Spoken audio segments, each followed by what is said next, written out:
오늘 수업은 문서 분류에 대한 내용인데요.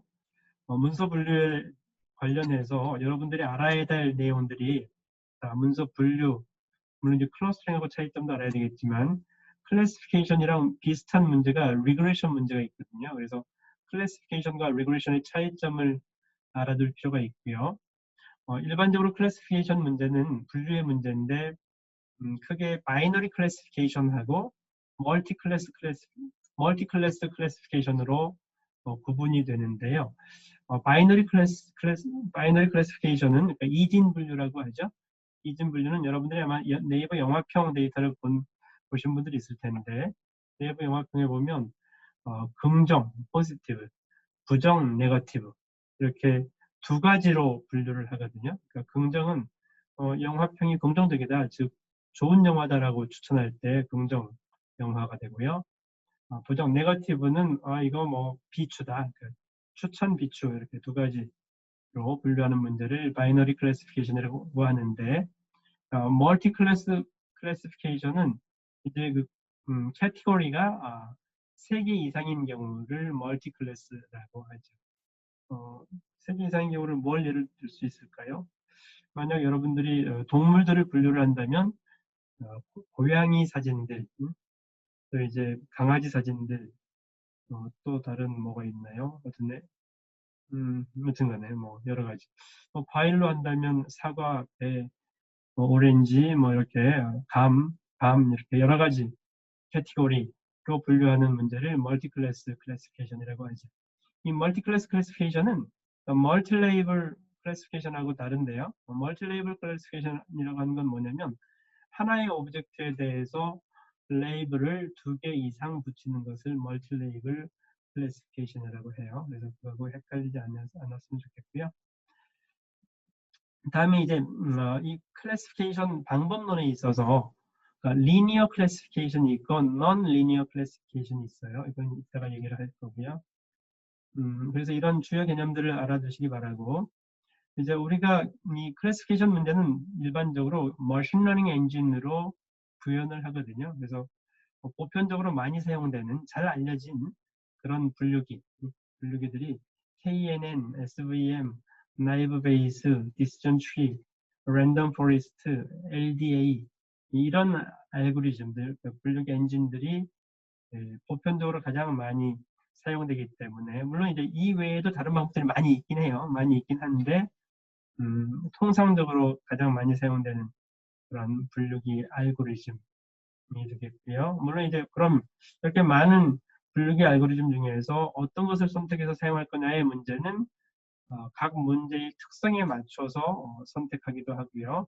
또는 이제 많은 사람들이 여러 가지 문제에 적용해서 이 엔진들을 적용해 봤더니 뭐 SVM이 가장 좋대더라, 또는 어떤 문제는 디시전 트리가 가장 좋대더라, 그렇게 가장 정확도가 높은 성능이 좋은 그런 엔진을 선택해서 사용하는데, 어쨌든 여러 알고리즘 중에서 여기에 나열된 그런 머신러닝 방법들을 가장 많이 사용하고 있다는 거죠. 자, 문서 분류 문제를 개략적으로 말씀을 드리면, 문서 분류는 방금 전에도 얘기를 하긴 했는데, 자, 입력 문서가 있어. 이 입력 문서가 뭐 뉴스 기사일 수도 있고 어떤 텍스트 문서가 있는데, X라는 문서가 있는데, 이 X라는 문서가 정치 분야 문서인지, 경제 분야 문서인지, 스포츠 분야인지, 컴퓨터 분야인지, 또는 뭐 N번 캐티고리에 해당하는 문서인지 어느 분야인지를 결정해주는 문제라는 거죠. 그러면 여러분들이 어떤 이 문서를 봤을 때 이 어느 분야에 속하는 문서인지를 어떻게 알 수 있을까요? 일단 우리는 그 머신러닝 기법을 사용할 때는 학습 데이터를 먼저 만들어줘야 되는데요. 그러면 이제 뭐 1번 캐티고리에 속하는 정치 분야 문서들을 1, 2, 3, 4, N개의 문서를 이렇게 준비를 했네요. 학습 데이터로. 또 경제 분야에 속하는 문서들을 또 D1, 2, 2, 2, M 이렇게 문서들로 모아놨고요. 학습 데이터로. 그래서 각 캐티고리마다 그 캐티고리에 속하는 문서들을 모아놓은 것을 이걸 이제 학습 문서, 학습 데이터라고 하는 거죠. 학습 데이터가 주어져 있으면 이 학습 데이터로부터 학습을 시킨 다음에 학습시키고 나면 이제 모델 파일이 만들어지겠죠. 그 모델 파일을 기준으로 해서 어떤 임의의 입력 문서가 들어오면 어느 분야에 속하는지를 결정해주는 문제가 문서 분류 문제라는 것이죠. 이런 문서 분류 소프트웨어는 어디다 주로 사용되느냐? 웹페이지들이 너무 많잖아요. 그래서 이 웹페이지들을 하나 가져왔을 때 이게 스포츠 분야 문서인지 컴퓨터 분야 문서인지 판단해주는 그런 경우. 뉴스들도 매우 많죠. 뉴스들이 매우 많은데 나는 스포츠 중에서도 야구 분야 뉴스만 보고 싶어. 그러면 그런 경우에 뉴스 문서들을 수천 개, 수만 개 가져와서 문서 분류기를 돌린 다음에 각 문서들 중에서 내가 원하는 스포츠 중에서 야구 문서들만 야구 문서로 분류된 것만 나한테 서비스 해준다든지 이런 경우에 활용될 수 있겠죠. 이메일들 여러분들 많이 봤잖아요. 이메일들이 많이 오는데 그 이메일 내용을 보고서 폴더를 만들어 가지고 어떤 금융 분야 이메일인지 그냥 어디서 약속에 관한 이메일인지 수업에 관련된 이메일인지 이렇게 자동으로 폴더를 만들어서 자동으로 분류해주면 편한 경우가 많겠죠. 이런 경우에도 활용할 수 있을 거고요. 또 이제 스팸 문서인지 아닌지 스팸 필터링 할 때도 사용할 수 있겠죠. 이렇게 이제 문서 분류 소프트웨어는 여러 가지 활용 분야가 많은 그런 소프트웨어가 되겠네요. 그러면 자, 문서 분류 문제를 이론적으로 정의를 하면 일단 기본적으로 캐티고리들이 정의되어 있어야 돼요.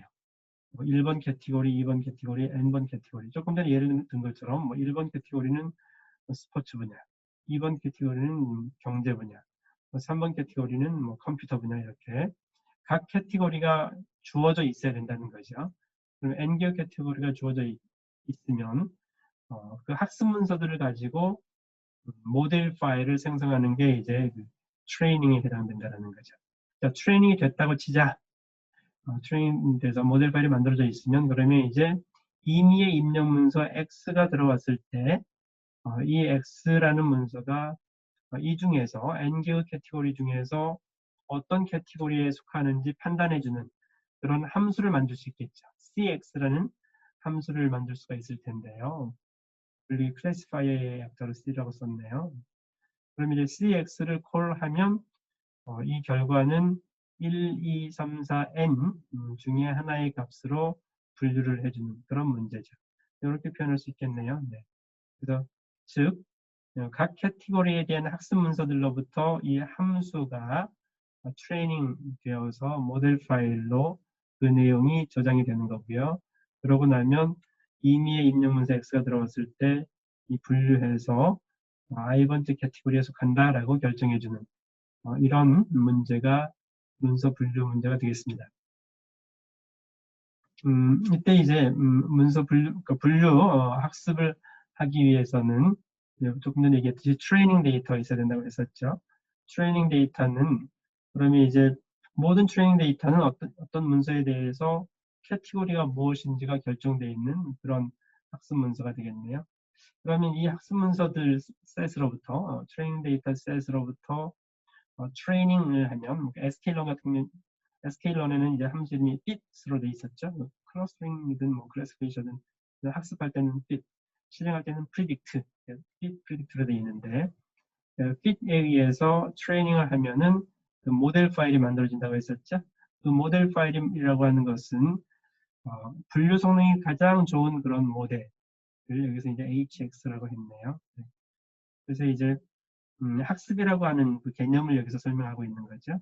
학습이라고 하는 개념은 학습 문서들로부터 학습을 하면 모델 파일 HX가 만들어지는데 이것이 CX하고 같으면 좋겠지만 거의 HX가 CX에 근접하도록 이렇게 학습을 시키는 것이지요. 물론 이제 학습할 때 여러 가지 뭐 이론적인 얘기들도 많이 있는데 뭐 오캄스레이에서는 너무 자세한 그런 피처들을 사용하는 것보다는 심플한 그런 피처를 사용하는 게 generalization 하는데 훨씬 유리하다 뭐 이런 얘기도 있긴 하죠. 여기서 이제 예를 하나 들어봤네요. 자, 4개의 그 학습 데이터가 있다고 하자. 그리고 피처가 사이즈, 컬러, 쉐입 3개의 피처로 구성된 4개의 학습 문서가 있어. 그리고 뭐 1번 문서는 사이즈 스몰, 컬러 레드, 쉐입 서클. 3번 문서는 사이즈 스몰, 컬러 레드, 쉐입 트라이앵글. 이게 이제 벡터죠. 1번 문서 벡터가 요거고요. 3차원 벡터. 2번 문서 벡터가 이것이 되겠고요. 3번 문서 벡터가 이것. 4번 문서 벡터가 이것이 되는데 이 문서 벡터로부터 이제 각 문서에 대한 캐티고리는 여기서 이진 분류기로 1, 2번은 포지티브 문서고 3, 4번은 네거티브 문서로 이렇게 캐티고리를 이진 분류기로 해서 학습 데이터가 주어진다. 뭐 그런 내용이죠. 네.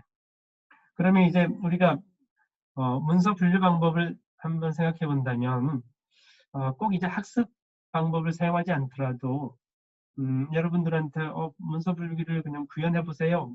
이렇게 하게 되면 가장 단순하게 만들 수 있는 방법은 이런 방법이에요. 일단 입력문서 X로부터 입력문서 X를 set of terms로 만들 수 있어요. 여기 bag of words assumption이라든지 또는 이제 저기 형태수 분석이나 스태밍 등을 통해서 이렇게 문서를 term들의 집합으로 표현할 수 있겠죠. 그리고 이제 각 캐티고리마다 그 캐티고리를 대표하는 단어들의 모음, 어휘들 모음을 할 수 있을 거예요. 정치 분야 문서 같으면 여당, 야당, 대통령, 대통령 이름, 국회의원 이름 이런 것들이 이제 정치 분야 텀들 될 수 있을 거고요.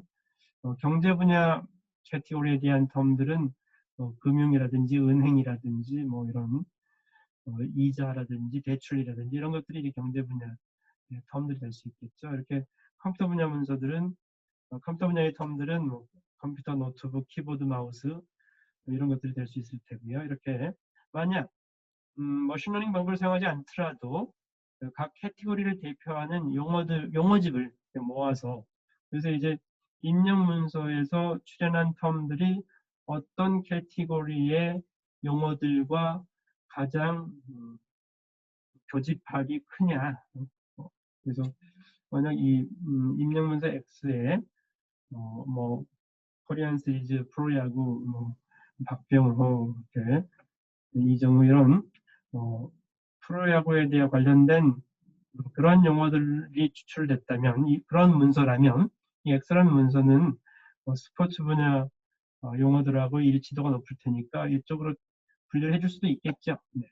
그래서 이렇게 기계학습 기법을 사용하지 않더라도 문서 분류기를 구현할 수는 있어요.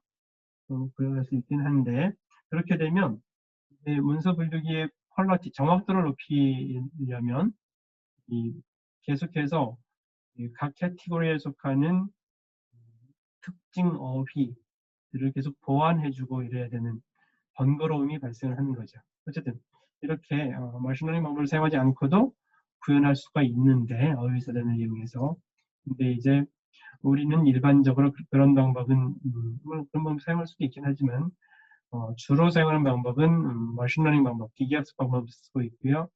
기계학습 방법에서는 이제 각 분야마다 그 분야를 대표하는 그런 문서 집합을 학습 데이터로 구성을 해야 되고 물론 이때 학습 데이터를 구성할 때 학습 데이터를 얼마나 잘 구성을 했느냐 한쪽으로 편중되게 구성했느냐에 따라서 이 시스템 성능이 달라질 수는 있어요. 어쨌든 각 캐티고리를 대표하는 문서들을 학습 데이터로 수집을 해야 되고 각 문서들에 대해서는 이제 캐티고리가 부착되어 있어야 되는 거죠.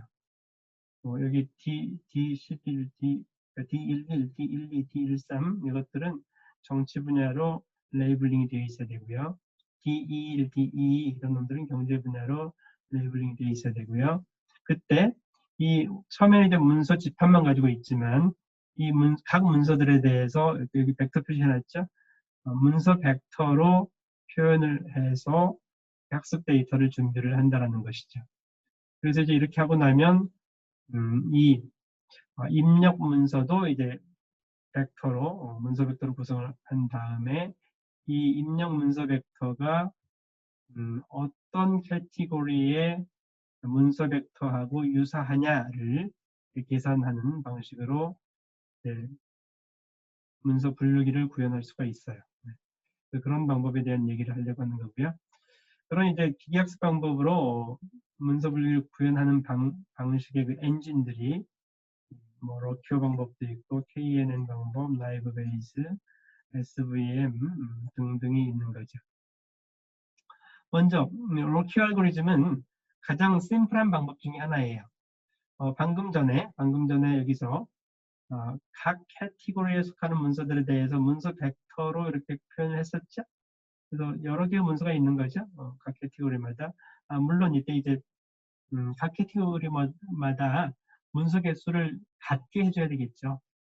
정치 분야 문서 학습 데이터를 100개로 했으면 경제 캐티고리 문서도 100개, 컴퓨터 문서도 100개 이렇게 100개로든 1000개로 하든 이렇게 같은 개수로 밸런스를 유지를 해줘야 되고요. 그렇게 이제 각 캐티고리마다 문서 벡터들이 있으면 이 문서 벡터들에 대한 프로토타입 벡터를 하나 만들 수 있을 거예요. 이 프로토타입 벡터는 그 분야에 속하는 문서 벡터들의 합으로 계산해주면 돼요. 그래서 이제 이 정치 분야 문서들의 벡터들의 합을 여기서 P1 벡터라고 했고요. 경제 분야 문서 벡터들의 합을 P2, 이것을 이제 대표 벡터라고 하죠. 프로토타입 벡터. 또는 이 벡터의 센트로이드라고도 해요. 클러스터의 센트로이드 벡터. 그래서 이런 대표 벡터 또는 센트로이드 벡터로 각 캐티고리마다 벡터를 하나씩 구성을 하면, 이렇게 했다면, 그러면 이제 어떻게 하면 이 입력 문서 벡터 X를 분류할 수가 있을까요? 자, 캐티고리가 n개라면 n개의 그 프로토타입 또는 센트로이드 벡터하고 유사도를 계산하는 거죠. X 벡터하고 PI, i번째 캐티고리 PI하고 각각 n번 시밀러리티를 계산하면, 시밀러리티는 뭐 코사인 유사도 시밀러리티 계산하면 되죠. 그래서 유사도가 가장 높은 그런 캐티고리가 i번째 PI 벡터라면 그 i번째 캐티고리로 이 문서의 캐티고리를 분류해주면 되겠죠. 그런 방법이 로큐 알고리즘이에요. 그래서 즉 로큐 알고리즘은 각 캐티고리마다 센트로이드 벡터만 계산하고 입력 문서하고 유사도 계산을 통해서 유사도가 가장 높은 캐티고리로 판정해 주는 거죠. 그게 로큐 방법이고요. 네, 이제 조금 더 자세하게 설명을 해놨으니까 읽어보시면 되겠네요. 트레이닝하는 방법, 문서 벡터가 있으니까 문서 벡터, 센트로이드 벡터를 구하면 되는 것이죠. 자, 로큐 알고리즘의 특징을 한번 살펴보면, 예를 들어서 지금 까만색 벡터가 입력 문서 벡터 X라고 하자. X라고 하고, 그리고 이 빨간색 벡터, 이 벡터 3개가 빨간색 캐티고리. 그다음에 파란색 문서 벡터 2개가 파란색 캐티고리, 이렇게 2개의 캐티고리가 있다고 하자. 그러면 이제 이 입력 문서 X, 까만색 벡터를 빨간색으로 분류해 줄지 파란색으로 분류해 줄지를 계산할 때 이 빨간색 캐티고리의 센트로이드 벡터를 계산해서 PI, 파란색 캐티고리의 센트로이드 벡터를 PJ라고 계산했다면, 그러면 여기서 유사도 계산은 몇 번만 하면 돼요? 2번만 하면 되겠죠. X 벡터하고 PI 벡터, X 벡터하고 PJ 벡터, 이렇게 코사인 유사도를 계산해서 계산해 봤더니 PJ 벡터의 코사인 세트 값이 더 컸어. 그럼 이제 파란색으로 분류를 해주는 이런 방법이라는 거죠. 이 이렇게 알고리즘은 이렇게 계산하는데, 자, 이제 이렇게 어너멀리라고 해서 만약 빨간색 캐티고리가 하나, 둘, 셋, 네 개의 학습 문서가 있네요. 학습 벡터. 파란색이 여기 요 두 개가 있네요. 그랬을 때 센트로이드 벡터가 이제 PI 벡터, PJ 벡터가 있었어. 입력 문서가 까만색이라고 하자. 그러면 이거하고 PJ 벡터하고 요 세타 값, 또 PI 벡터하고 세타 값 어느 쪽으로 분류를 해줄까요? 빨간색으로 해주게 되겠네요. 빨간색으로. 그런데 그럼 잘 생각해 보시면 이 까만색 벡터가 이 파란색 문서에 속하는 게 좋을까요? 빨간색 문서에 속하는 게 좋을까요? 사실 요 까만 입력 문서 X는 파란색 캐티고리로 분류를 하는 게 더 적합하겠죠. 그럴 텐데 만약 이렇게 सब셋 관계에 있는 이런 캐티고리 두 개의 경우에는 빨간색 벡터로 빨간색 캐티고리로 분류를 해주는 잘못이 발생한다는 거죠. 내가 원하는 것은 파란색 캐티고리를 해줘야 될 텐데, 그래서 이제 러큐 알고리즘이 많은 경우에 유용하게 사용될 수 있긴 하지만 이렇게 सब셋 관계에 있는 이런 빨간색은 좀 느슨하면서 이런 거고 파란색은 그 सब셋 관계에 있는데 이렇게 훨씬 더 밀집도가 높은 이런 캐티고리로 분류하는 경우에는 적합하지 않은 이런 경우들이 발생하기도 한다 이런 얘기죠. 그래서 이제 얼핏 보기에 러큐어 방법이 매우 좋아 보이지만 러큐어 방법을 그렇게 많이 사용하지 않는 이유이기도 하죠. 네. 다음은 이제 nearest neighbor라는 방법인데요. 이건 최근린법이라는 방법이죠. 최근린법의 방법은 뭐냐면 이 X벡터를 아까 러큐어 방법에서는 센트로이드 벡터를 구했었잖아요. 그렇게 구하지 않고 그냥 이 전체 문서가 만약 10만 개라고 하자. 10만 개라고 한다면 입력 문서 벡터하고 10만 개 문서 벡터들하고 각각 유사도 계산을 해요. 그래서 이 X벡터가 가장 유사도가 높은 문서가 하나 있겠죠. 그 문서가 있는 캐티고리로 판정해주는 방법이 nearest neighbor 방법이에요. 그래서 이 방법은 이제 우리 일상생활에서도 어떤 사람이 있어 지나가는 사람이 있는데 저 사람이 어떤 사람일까, 뭐 직업이 무엇인 사람일까를 본다고 하자. 또 홍길동이라는 사람이 있어. 이 사람에 대해서 내가 아는 것은 그 사람의 친구들 직업을 알아요. 홍길동의 친구들 직업. 홍길동의 친구 직업이 컴퓨터 프로그래머들이야. 100명이 있는데 100명 중에 한 70명이 컴퓨터 프로그래머야. 이제 한 30명 정도는 초등학교, 중학교 동창들은 뭐 컴퓨터 직업이 아니겠죠. 그런 사람도 있겠지만 어쨌든 다수를 보니까 컴퓨터 직업이야. 그런 경우에 이 사람을 직업이 컴퓨터 직업일 거야 라고 이렇게 판정할 수가 있잖아요. 그래서 무슨 얘기냐면 가장 친한 사람 몇 사람의 직업이 뭔지를 보면 그 사람의 직업이 뭔지를 우리가 유추할 수 있다는 거죠. 그래서 이제 가장 유사도가 높은 문서 벡터가 어떤 캐티고리에 속하는지를 봐서 그 캐티고리로 판정해 주자. 이게 이제 nearest neighbor인 방법이죠. 그런데 가장 유사도가 높은 문서 한 개만 가지고 판정하기에는 위험 부담이 좀 있어요. 그래서 유사도가 높은 한 개의 캐티고리를 판정하기보다는 유사도가 가장 높은 K개의 문서가 주로 어느 분야에 속하는지에 따라서 다수가 유사도가 높은 K개 문서의 다수가 어느 캐티고리에 속하는지를 보면 그러면 그 캐티고리일 가능성이 높다라는 거죠. 그래서 이제 그때 그러면 유사도 가장 높은 K 값을 얼마로 할 거냐의 문제는 홀수 값으로 하게 돼요. 왜냐하면 뭐 유사도가 가장 높은 두 개의 문서를 가져왔더니 두 개의 캐티고리가 서로 달라. 그러면 어디로 해줄까요? 이런 문제가 발생하죠. 물론 이제 유사도 더 높은 쪽으로 해주는 방법도 있긴 한데 그 방법보다는 유사도가 가장 높은 3개를 가져와서 3개 중에서 다수가 속하는 캐티고리, 2개 하나로 나눠진다고 한다면 2개 문서가 속하는 캐티고리로 판정해주는 이 방법이 더 정확도가 높다는 거죠. 그래서 이제 우리는 nearest neighbor 알고리즘을 K nearest neighbor로 사용을 한다라는 거죠. K most similar vector들을 가져와서 그 example들이, 그 문서 벡터들이 다수가 어디에 속하냐 하죠. 그래서 보통 K 값은 3 또는 5를 취해요. 뭐 굳이 7, 9, 11까지 취할 필요는 없겠죠. 가장 유사도가 높은 한 3개 또는 5개의 다수가 속하는 캐티고리로 판정해주는 그런 방법이라는 거죠.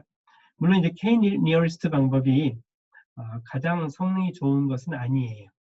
가장 성능이 좋은 건 아니고 머신러닝 방법 중에서 가장 심플한 방법이에요. 가장 심플한 방법이어서 그래서 이제 새로운 더 좋은 알고리즘이 개발되었을 때 이 알고리즘이 정말 좋은 성능이냐 아니냐를 비교 분석하는 기준에 해당하는 방법이 KNN 방법인 것이죠. 그 기준에 해당하는 방법을 베이스라인 방법이라고도 하죠.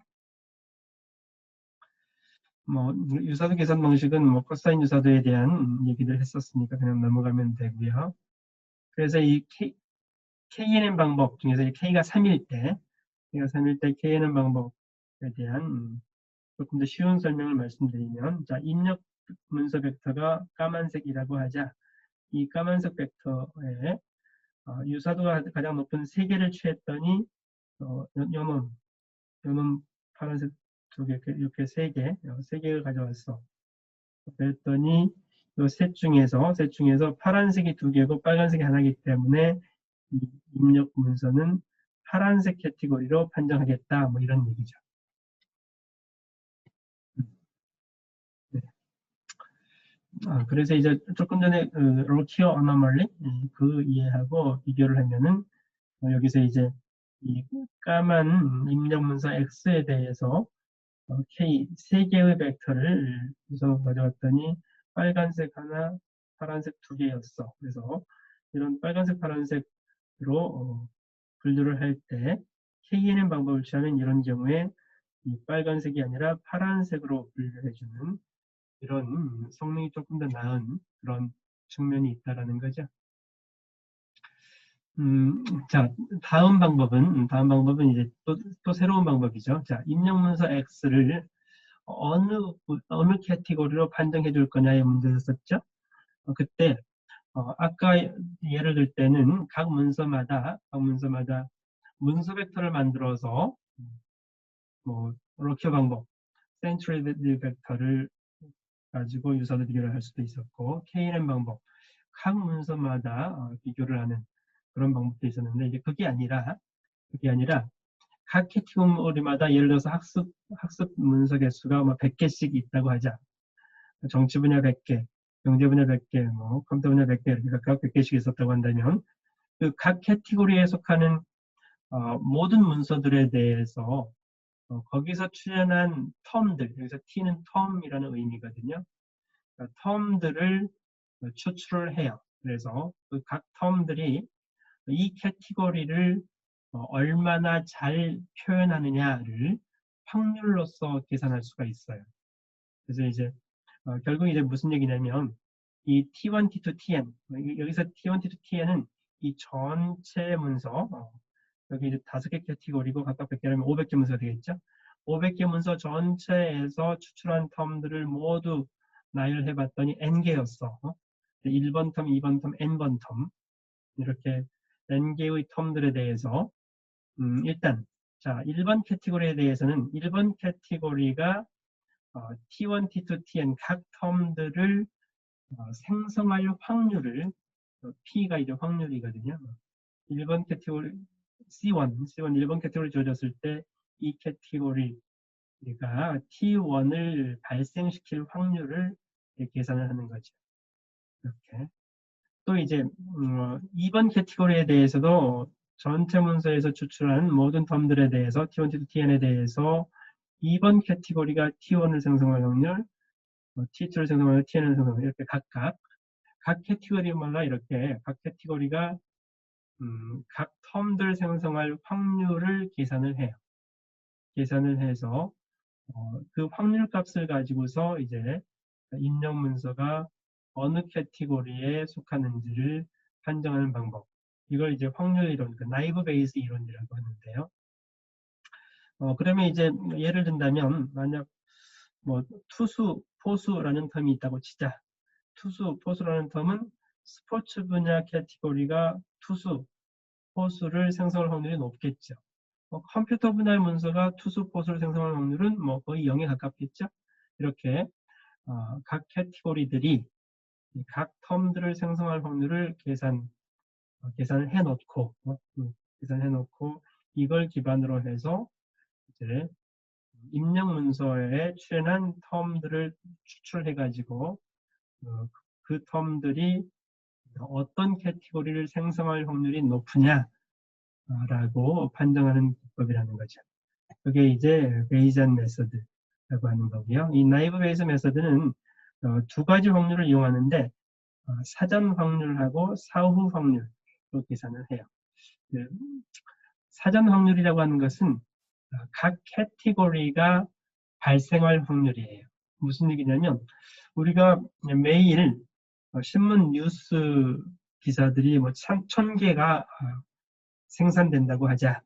그러면 1000개의 뉴스 중에서 정치 분야 뉴스일 확률, 경제 분야 뉴스일 확률, 또 프로야구 뉴스일 확률들이 다르거든요. 왜냐하면 예를 들면 1000개 중에서 한 150개는 정치 분야 문서고 100개는 경제 분야 문서고 10개는 스포츠 분야 문서라고 하죠. 평균적으로. 평균적으로 매일 각 캐티고리마다 생산되는 그 뉴스의 개수가 다르잖아요. 그것을 반영하는 거죠. 그래서 이제 그냥 눈 감고 찍어도 정치 분야 문서가 경제 또는 스포츠보다 훨씬 많아. 그러면 그쪽으로 해줄 수 있잖아요. 그래서 그런 각 캐티고리 발생 확률을 고려해서 이제 입력 문서가 속할 확률을 계산해 준다라는 그런 얘기죠. 네, 이런 이제 그 확률 이론에 기반을 둔 나이브 베이지안 이론은 여기는 확률은 기본적으로 0에서 1 사이 값이다 뭐 이런 얘기고요. 조건부 확률을 이용해서 계산을 한다라는 것이고요. 아까 조금 전에 예를 미리 말씀드렸었는데 B에 해당하는 부분이 각 캐티고리가 주어졌을 때 A에 해당하는 부분이 텀을 발생할 확률이라고 했었죠. 그래서 이런 조건부 확률을 계산하려면 여러분들이 수학에서 배운 것처럼 이렇게 PA와 B는 PB분의 PA and B 정도로 계산을 하잖아요. 이런 얘기고요. 그래서 이제 그 조건부 확률이라는 것이 베이스 이론이거든요. 그래서 PA와 B는 방금 이렇게 계산했었는데 이것은 다시 이렇게 파란색으로 계산되는 거죠. 이건 이제 확률 이론에서 배웠을 테니까요. 네. 그런 이제 확률 이론의 나이브 베이스 이론을 기반으로 해서 나이브 베이스 분류 기법을 정리할 수가 있는데 자, 어떤 문서, 입력 문서 X가 카테고리 CI에 속할 확률을 이렇게 입력 문서 X가 주어져 있을 때 조건부 확률로 CI에 속할 확률을 구하는 이 확률을 구하는 거죠. 그래서 이제 I는 이제 1, 2, 3, 4, CN까지 각각 n개의 캐티고리에 대해서 X가 C1에 속할 확률, C2에 속할 확률, CN에 속할 확률을 구해서 그 확률 값이 가장 높은 그 캐티고리로 판정을 해주면 되겠죠. 네. 그래서 그게 이 부분이죠. 자, I는 1, 2, 3, 4, N이고요. C1, C2, C1, C2, CN 각각에 대해서 확률 값을 계산했더니 확률 값이 가장 큰 값인 CI로 이 X라는 문서를 분류해 주겠다라는 게 나이브 베이스 이론에서 분류 기법이 됩니다. 여기 소개를 해놨고요. 설명을 해놨고요. 네. 그러면 이제 자 어떤 입력 문서가 CI로 분류될 확률은 조건부 확률에 의해서 px분의 pci 곱하기 px 바 ci가 되는 거죠. 여기서 이제 요 분자에 있는 두 개의 값, pci가 사전 확률이고요. px 바 ci가 사후 확률, 두 개를 곱한 값을 px의 발생 확률로 나눠주는 거죠. 근데 이 px는 의미가 없어요. 왜? 입력 문서 여기서는 우리가 C1, C2, Cn에 대한 확률을 구하는 건데 그때 입력 문서 x에 대한 출현 확률은 이미 고정되어 있잖아요. 고정된 상수값이기 때문에 이 분자는 아무 의미가 없죠. 상대 비교를 할 거니까요. 이 확률 PCI by X에 상대적으로 C1, C2, Cn 상대값을 비교할 거기 때문에 이것은 이제 무시하면 되고 결국 이 사전 확률 곱하기 사후 확률 값에 의해서 상대적으로 C1 값이 더 크냐, C2 값이 더 크냐 부분을 계산하면 되는 거죠. 자, 우측의 이 부분은 이제 확률의 속성 관련된 거죠. 이것들의 전체 합은 뭐 이래야 되고 어쩌고 이런 부분이죠. 네. 그래서 방금 전에 자 분모에 있는 px 값은 무시하면 된다. 상대적인 확률을 계산할 거니까. 그래서 사전 확률이다. 사후 확률, 조건부 확률이다. 얘기한 거고요. 자, 사전 확률은 각 캐티고리의 발생 확률이라고 했죠. CI 캐티고리가 발생할 확률은 어떻게 구하면 되나요? 학습 데이터를 구할 때 임의로 많은 문서들을 수집했을 때 정치 분야 문서는 150개였고 경제 분야 문서는 100개였고 스포츠 분야 문서는 10개였고 이게 이제 각 캐티고리의 발생 확률 PCI가 되겠습니다. 그다음에 이제 중요한 것은 이 사후 확률 PX 바 CI가 되겠죠. 이 값을 어떻게 구할 거냐 문제고요. 이것은 이제 전체 텀들의 개수가 뭐 TM개라고 하자. 이제 X 여기서는 이제 입력 문서에서 출현한 추출된 텀들 T1, T2, TM이라고 표현한 거고요. 이 텀들이 각 캐티고리 CI에서 출현할 확률을 이렇게 구하는 것이라고 볼 수 있죠. 여기서 이제 각 텀들 간에는 back of words assumption을 했기 때문에 독립 사건에 해당되고요. 그래서 이제 이것은 독립 사건으로 계산을 하면 end 확률은 독립 사건으로 간주하게 되면 각각에 되는 확률의 곱으로 계산이 되는 것이죠. 네. 그렇게 하면 되겠고요. 그럼 이제 우리가 이 값을 구할 때 필요한 그 확률이 있는데 앞에 서두에서 얘기를 했었는데 각 캐티고리들이 CI 캐티고리가 각 텀들을 발생할 확률을 알아야 된다는 거죠. 즉, 이 나이브 베이선 방법에서 학습이라고 하는 것은 각 캐티고리 CI가 각 텀 TJ를 발생할 확률을 계산하는 것이 이제 학습의 내용이 되겠습니다. 그래서 결국 이제 이 나이브 베이스 방법은 입력 X가 주어졌을 때, 입력 문서 X가 주어졌을 때 캐티고리 CI를 CI에 속할 확률을 계산하는 것인데 이것을 조건부 확률로 이렇게 표현할 수가 있고 이 값에서 PX는 무시한다고 그랬었죠? 상대적인 확률이니까 그래서 PX를 무시하고 이렇게 써도 되고요. 여기 이퀄이 아니라 근사치라고 해야 되겠네요. 뭐 이퀄 써도 상관없겠죠? 그래서 이 사전 확률, 캐티고리의 발생 확률 곱하기 요 값이 되겠고요. 요 값을 구할 때는 CI가 X라는 입력 문서를 발생할 확률은 X를 방금 전에 이렇게 해서 이렇게 백업 워즈 어썸션에 의해서 X는 T1, T2, TM으로 구성되어 있다고 하자.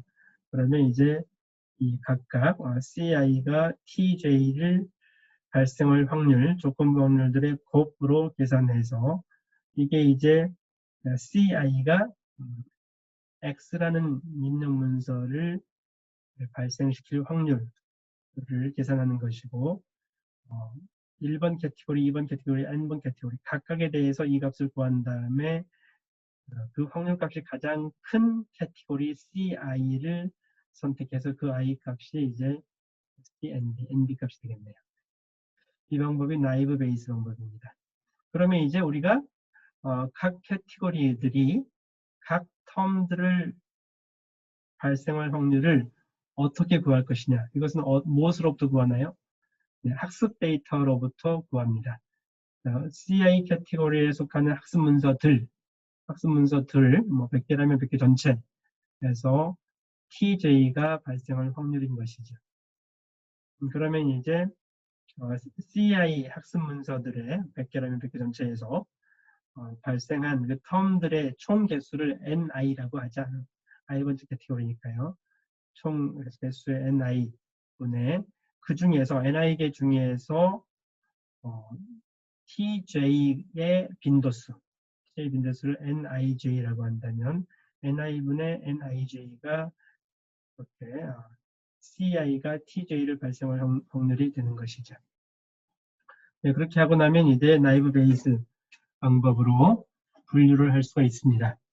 이 나이브 베이스 예제가 있는데요. 그냥 간단히 소개만 해야겠네요. 캐티고리를 3개로 예를 들었는데 알러지가 있는 사람, 감기 걸린 사람, 콜드, 정상적인 사람, 건강한 사람 이렇게 3가지 캐티고리가 있다고 하자. 자, 이제 피처가 스니즈, 재채기를 하는 경우, 기침을 하는 경우, 열이 있는 경우 이렇게 피처가 3개가 있다고 하자. 그랬을 때 이제 어떤 실제 이벤트 입력이 발생했는데 재채기하고 기침도 하고 열은 없어. 이런 입력이 들어왔을 때 이것을 어떤 캐티고리로 판정해 줄 거냐라는 문제죠.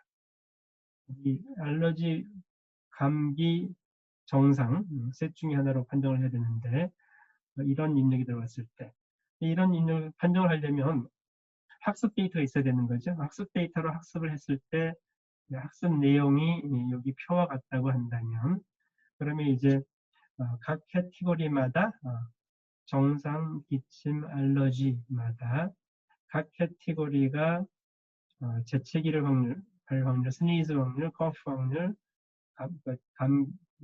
기침할 확률, 열이 날 확률들을 이렇게 각각 계산을 했다면, 이렇게 계산을 했다면, 그리고 사전 확률, 각 캐티고리 출현 확률은 뭐냐면 CI가 건강한 사람이 평균적으로 90%라는 거죠. 지나가는 사람 아무나 들어가면 90%는 건강한 사람이었어. 감기 걸린 사람이 5%였어. 알러지 있는 사람이 5%였고 이게 이제 사전 확률이 계산되어 있어야 되고요. 이렇게 조건부 확률이 아까 문서를 예를 들 때는 각 텀들마다 계산이 되어 있어야 되고요. 이런 예가 있을 때 이제 이 입력이 들어오면 나이브 베이지한 방법에 의해서 각 캐티고리가 이 입력을 생성할 확률을 구해서 가장 확률이 높은 쪽으로 건강한 사람인지 감기 걸린 사람인지 알러지가 있는 사람인지를 판정해 준다는 거죠. 그 판정은 계산을 이렇게 해봤네요. 방금 전에 그 입력을 여기 대문자 2라고 했었죠. 입력.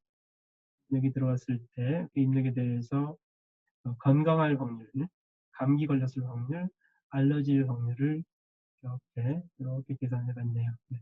그 부분은 여러분들이 살펴보면 되겠고요. 여기 이제 여기는 스무딩에 관련된 얘기네요. 스무딩에 관련된 얘기는 다음에 다시 한번 언급할 얘기가 있을 것 같아서 왜냐하면 이게 학습 문서에는 모든 확률이 다 나타나는 경우가 아니거든요. 예를 들어서 스포츠 분야 문서에 대한 학습 문서를 구축했어. 근데 이 스포츠 분야에서 나오는 전체 텀들이 다 출연을 해줘야 되는데 학습 문서에 다 나타날 수는 없거든요. 그러면 학습 문서에 나타나지 않은 문서는 확률값을 0으로 할 거냐의 문제예요. 확률값이 0이 되어버리면 아까 지금 back of words assumption에 의해서 이 각 사건들을 독립사건으로 간주해서 확률들을 곱으로 구하잖아요. 근데 여기서 이제 하나라도 확률이 0인 놈이 발생하면 0이 되어버리기 때문에 그런 문제를 해결하려면 스무딩 기법에 의해서 해결을 하죠. 그래서 여기까지 이제 나이브 베이스 방법에 대한 설명을 했고요. 뭐 뒷부분은 너무 자세한 얘기까지는 할 필요는 없을 것 같네요. 네. 다음에 이건 Nfold Cross Validation이라고 하는 기계학습에서 사용되는 기법인데요. 그 학습 데이터가 원래 충분히 커야 되는데 이 충분히 큰 학습 데이터를 확보하기가 쉽지 않은 경우가 많아요. 그래서 이제 이런 경우에 최대한 그 학습 모델의 성능을 높이는 방법이 뭐냐? 그래서 이제 Nfold 교차 검증 방법을 사용을 하는데요. 이 부분도 나중에 얘기할 기회가 있을 것 같아요.